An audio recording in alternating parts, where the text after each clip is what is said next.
Harry and last Mel Potter. When are you getting the train back to the Muggles? You're a lot braver now you're back on the ground and you've got your little friend with you, said Harry coolly. There was of course nothing at all little about Crabbe and Goyle. But as the high table was full of teachers, neither of them could do more than crack their knuckles and scowl. "I'd take you on any time on my own," said Malfoy. "Tonight, if you want." "With this duel, wands only, no contacts. What's the matter? Never heard of wizard's duel before, I suppose." "Of course he has," said Ron, wheeling around. "I'm the second. Who's yours?" Malfoy looked at Crabbe and Goyle, sizing them up. "Crabbe," he said, "men I know right? We'll meet you in the trophy room. That's always unlocked." When Malfoy had gone, Ron and Harry looked at each other. "What is a wizard's duel?" said Harry. "And what do you mean you're my second?" "Well, a second's there to take over if you die," said Ron casually, getting started at last on his cold pie. Catching the look on Harry's face, he added quickly, "But people only die in properties, you know, with real wizards. The most you and Malfoy will be able to deal with is send sparks at each other. Neither of you knows enough magic to do any real damage. I bet they expected you to refuse anyway. And what if I wave my wand and nothing happens?" "Throw away and punch him on the nose," Ron suggested. "Excuse me?" They both looked up. "It's Hermione Granger. Can't a person eat in peace in this place?" said Ron. Hermione ignored him and spoke to Harry. "I couldn't help overhearing what you and Malfoy were saying." "That you could," Ron muttered. "And you mustn't go wandering around in school at night. Think of the points you'll lose to Gryffindor if you're caught. And you're bound to be. It's really very selfish of you." "And it's really none of your business," said Harry. "Goodbye," said Ron. "All the same, it wasn't what you'd call the perfect end to the day," Harry thought, as he lay awake much later listening to Dean and Seamus falling asleep. Neville wasn't back from the hospital wing. Ron had spent all evening giving him advice such as, "If he tries to curse you, you'd better dodge it because I can't remember how to buck them." There was a very good chance they were going to get caught by Filch or Mrs. Norris, and Harry felt he was pushing his luck, breaking another school rule today. On the other hand, Malfoy's sneering face kept looming up out of the darkness. This was his big chance to beat Malfoy face to face. He couldn't miss it. 11:30, Ron muttered at last. "We'd better go." They put on their dressing gowns, picked up their wands, and crept across the tower room, down the spiral staircase, and into the Gryffindor common room. A few embers were still glowing in the fireplace, turning all the armchairs into hunched black shadows. They had almost reached the portrait hall when a voice spoke from the chair nearest them. "I can't believe you're going to do this, Harry." A lamp flickered on. It was Hermione Granger, wearing a pink dressing gown and a frown. "You," said Ron furiously, "go back to bed."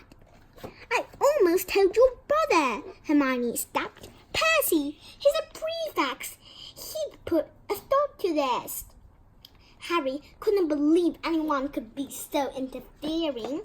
"Come on," he said to Ron. He pushed opened the portrait of the Bat Lady and climbed through the toe. Hermione wasn't going to give up that easily. She followed Ron through the portrait hall, hissing at them like an angry goose. Don't you care about Gryffindor? Do you only care about yourselves? I don't want Slytherin to win the House Cup, and you'll lose all the points I got from Professor McGonagall for knowing about sweeting spells. Go away! Alright, but I warned you. You just remember what I said when you are on the train home tomorrow. You're so... But what they were, they didn't find out. Hermione had turned to the portrait of the fat lady to get back inside and found herself facing an empty painting. The fat lady had gone on a nighttime visit, and Hermione was locked out of Gryffindor Tower. Now what am I going to do? She asked shrilly. That's your problem, said Ron. We've got to go. We're going to be late. They hadn't even reached the end of the corridor when Hermione caught up with them. I'm coming with you, she said. You are not. Do you think I'm going to stand out here and wait for Filch to catch me? If he finds all three of us, I'll tell him the truth, that I was trying to stop you and you can back me up. You've got some nerve, said Ron loudly. Shut up, both of you, said Harry sharply. I heard something. It was a sort of snuffling. Mrs. Norris? breathed Ron, squinting through the dark. It wasn't Mrs. Norris. It was Neville. He was curled up on the floor, fast asleep, but jerked suddenly awake as they crept nearer. Thank goodness you found me! I've been out here for hours. I couldn't remember the new password to go into bed. Keep your voice down, Neville. The password's Pig Snout, but it won't help you now. The fat lady's gone off somewhere. How's your arm? Said Harry. Fine, said Neville, showing them. Madame Pomfrey mended it in about a minute. Good. Well, look, Neville, we've got to be somewhere. We'll see you later. Don't leave me, said Neville, scrambling to his feet. I don't want to stay here alone. The bloody Baron's been past twice already. Ron looked at his watch and then glared furiously at Hermione and Neville. If either of you get a scold, I'll never rest until I've learned that curse of the boogies Quirrell told us about and use it on you. Hermione opened her mouth, perhaps to tell Ron exactly how to use the curse of the boogies. But Harry hissed at her to be quiet and beckoned them all forward. They flitted along corridors striped with bars of moonlight from the high windows. At every turn, Harry expected to run into Filch or Mrs. Norris, but they were lucky. They sped up a staircase to the third floor and tiptoed towards the trophy room. Malfoy and Crabbe weren't there yet. The crystal trophy cases glimmered where the moonlight caught them. Cups, shells, plates, and statues swing silver and gold in the darkness. They acted along the walls, keeping their eyes on the doors at either end of the room. Harry took out his wand in case Malfoy leapt in and started at once. The minutes crept by. He's late. Maybe he's chickened out, Ron whispered. Then a noise in the next room made them jump. Harry had only just raised his wand when they heard someone speak, and it wasn't Malfoy. Stick around, my sweet. They might be lacking a corner. It was Filch speaking to Mrs. Norris. Horror struck.